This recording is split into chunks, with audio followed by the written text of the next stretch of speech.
Happy birthday dude. Thanks man.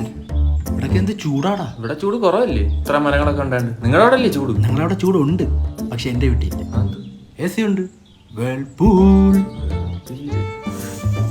Buddy. ഇതാ പിന്നെ നിന്റെ ഗൂഗിൾ പേയിൽ സ്ക്രാച്ച് കാർഡിൽ ക്യാഷ് ബാക്ക് കിട്ടാറുണ്ടോ? അതിന് എന്റെ കാശില്ലല്ലോ അങ്ങോട്ട് അയക്കാൻ ഇങ്ങോട്ട് അയക്കാൻ. ഇന്ന് ഡാഡി എനിക്ക് 1 lakh അയച്ചത്, പക്ഷെ പുള്ളിക്ക് ബെറ്റർ ലക്ക് നെക്സ്റ്റ് ടൈം ആയി പോയി. കൊറേ ക്യാഷ് ഉണ്ടല്ലോ അളിയാ, പിന്നെന്തിനാ ക്യാഷ് ബാക്ക്? അളിയ, എന്റെ കയ്യിലുള്ളതും നിന്റെ കയ്യിൽ ഇല്ലാത്തതും എന്തോന്നറിയോ? എന്താ? പണം. Because I am very rich. അളിയ ഒരു മിനിറ്റ്. ആരടാ? നിനക്കില്ലാത്തതും എനിക്കുള്ളതും പെണ്ണ്. ഹലോ പപ്പയുടെ മോന് പെണ്ണില്ല. ഞാൻ അവന്റെ കൂടെ നീ ഒരു വിഷു പറ. കാർത്തു. കാർത്തു നിന്നെ ഓർത്തുള്ളൂ ഇപ്പൊ. പിന്നെ വൈകിട്ട് ഒരു പാർട്ടി ഉണ്ട്, ഞങ്ങൾ വെള്ളം അടിക്കും കേട്ടോ. ഗൗതം 4 അടിക്കുന്നു. 4 അടിച്ചാൽ വാള് വയ്ക്കും. വാള് വെച്ചാൽ എന്നെ വണ്ടി കയറ്റത്തില്ല. എന്റെ വണ്ടി എറിയൂടെ താറ്. ഇതിപ്പോ കൊടുത്തു ഞാൻ പ്രാങ്ക് കട്ട് ചെയ്തോ. എന്നെ ഭയങ്കര കാര്യം തോന്നുന്നു. പിന്നെ ഞാൻ വണ്ടി കാണുമ്പോ ഭയങ്കര ചൂട്. ഹലോ. ഹലോ.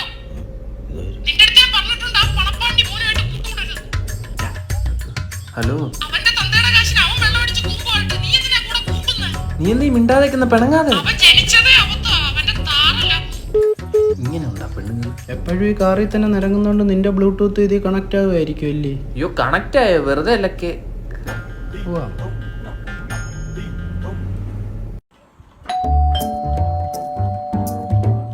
അതെ, ഒരു സൗണ്ട് കേട്ടായിരുന്നോ? ടിങ് ടിങ്. അതിന്റെ അർത്ഥം പുറത്ത് ആള് വന്നതാ. ഭൂമി വളർന്നാലും ഇവിടെ എണിക്കരുത് കേട്ടോ. സർപ്രൈസ്. ആയിരുന്നല്ലേ പറഞ്ഞേ? നാളെ വന്നാ സർപ്രൈസ് ആവില്ലല്ലോ. വാ അത്തോട്ട് വാ. ഏട്ടാ, ഇതെന്റെ കൊളീഗ് ജിത്തു. മാധവ് ജി.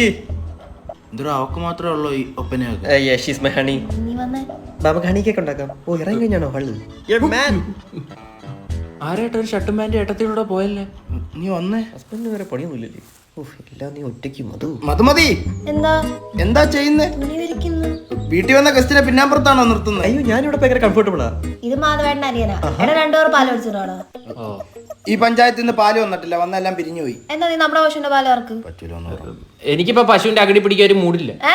അല്ല പാലിറക്കാൻ ഒരു മൂടില്ലെന്ന്. അതൊന്നും വേണ്ട, സാരമില്ലെന്നേ, നമുക്ക് പിരിക്കാം. നിങ്ങളവനെ പിടിച്ച് മാറ്റില്ലേ? അവൻ രാത്രി ബെഡ്ഷീറ്റ് കാണും. എന്തോന്ന് പപ്പറ്റ് ഷോയാ? ഒരു ബെഡ്ഷീറ്റ് ഒരു തവണ വിരിക്കാൻ പറ്റൂ. നല്ലൊരു സഹായം ആയിക്കോട്ടെ എന്ന് വിചാരിച്ചു. സഹായം? അവന് സഹായിക്കാൻ മുട്ടിയിരിക്കുക. മതുപോയി നമ്മുടെ ജിത്തുമോൻ കാശാലക്ക്. ആ കല്ല് പുറത്തൊന്നുമില്ല, നീ ഒരച്ച. ചേട്ടാ എന്തു ചെയ്യുന്ന? ജിത്തുവിന് ഇതൊക്കെ ഇഷ്ടമാന്നേ ഇല്ലടാ. മോള് പൊക്കോ, ജിത്തുവിനെ ചേട്ടൻ നോക്കോളാം. മതി നീ കഴിവ്. സംഗീതത്തിൽ 7 സ്വരങ്ങളാണുള്ളത്. സ, ഷഡ്ജം, രീ, ഋഷഭം. ഇതിൽ നിന്ന് ഞാൻ എങ്ങനെ ലളിതഗാനം ഉണ്ടാക്കിയെടുക്കും? മധാമ. എടാ ഗാന്ധാരം. മാതളം. ഓറഞ്ച്. എടാ നീയൊക്കെ ഇവിടെ എത്ര നാളുകൊണ്ട് ഇങ്ങനെ ഇരുന്ന് മൂളുന്നറാ? മാഷ് ബ്രോ കുറച്ച് ബീറ്റുള്ള സോങ്സ് തരാൻ പറ്റുമോ? എങ്ങനെ? ലൈക്ക് മാഷിന്റെ ദേഹത്ത് ലോറി കേറി എങ്ങനെ എടുക്കും ബോഡി, മാഷിന്റെ മോള് ഒളിച്ചോടി കൂടെ ഞാനും ഓടി. നിന്റെ തന്ത ഈ പിച്ചും പേയും മാറ്റി ശുദ്ധ സംഗീതം ഉണ്ടാക്കാൻ വേണ്ടിയിട്ടാണ് ഇവിടെ കൊണ്ടുവന്നിരുത്തിയേക്കുന്നത്. മാഷെ എനിക്കൊരു പുതിയ പാട്ട് വേണം. എന്റെ അവിടെ നിങ്ങളൊരു സംഗീത മാഷല്ലേ? സംഗീത മാഷാന്ന് പറഞ്ഞ കൈ പാട്ട് വേണോ? അങ്ങനെ ബാങ്കിൽ പണി എടുക്കുന്നവന്മാരുടെ എല്ലാവരുടെ കയ്യിൽ കാശ് വേണമല്ലോ. അല്ലേ മാഷ ആദ്യം കമ്പോസ് ചെയ്ത പാട്ടേതാ? അത് ഞാനും ദാമോദർ മാഷും കൂടി ഒരു പ്ലാറ്റ്ഫോമിൽ വേദി പാടിയ ഒരു പാട്ടാണ്. ആ പാട്ട് മതി ഞങ്ങൾക്ക്. അതങ്ങനെ പാടാൻ പറ്റില്ല. മാഷ ആ പാട്ട് പറഞ്ഞു തരുവാണെങ്കിൽ 6 മാസത്തെ ഫീസ് ഞങ്ങൾ ഇപ്പൊ തരും. അങ്ങനെയാണോ? ആ. പ്ലാറ്റ്ഫോം നമ്പർ 1 സി ഗാഡി ആ ഗയാ. എന്താ അത് എട്ടിപ്പിടിച്ചതാ. കെട്ടിപ്പിടിച്ചോ? ആരെ? നിന്റെ തന്തേ. പാട്ട് കേക്കടാ. നോട്ട് ചെയ്യട്ടെ. ഉമ്മ ഖദീജ വാപ്പ കോയ ഉപ്പ ഹീറോ ഉമ്മ മീൻകാരി സന്തോഷത്തോടെ ട്രെയിനിൽ കയറി ബോംബ് പൊട്ടി തവിടെ പൊടിയായി. മാഷെ കോപ്പി റൈറ്റ് അടിക്കത്തില്ല, ഞാൻ ഈ പാട്ട് റാപ്പ് ആയിക്കോട്ടെ. പിന്നെന്ത്?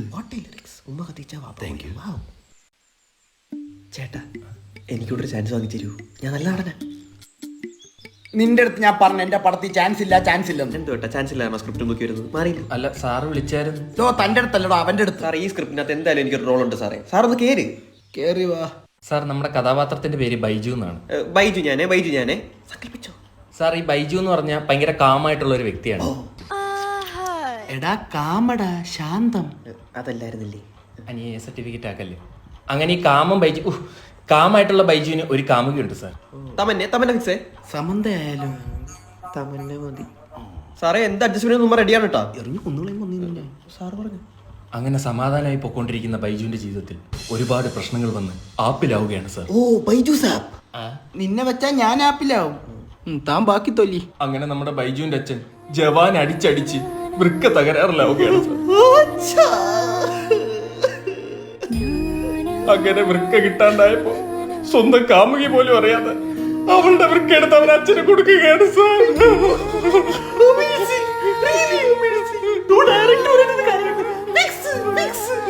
ഇറങ്ങിപ്പോടാ സാർ നിന്നെ ഞാനൊരു മാന്യനായിട്ട് തെറ്റിദ്ധരിച്ചു പോയി.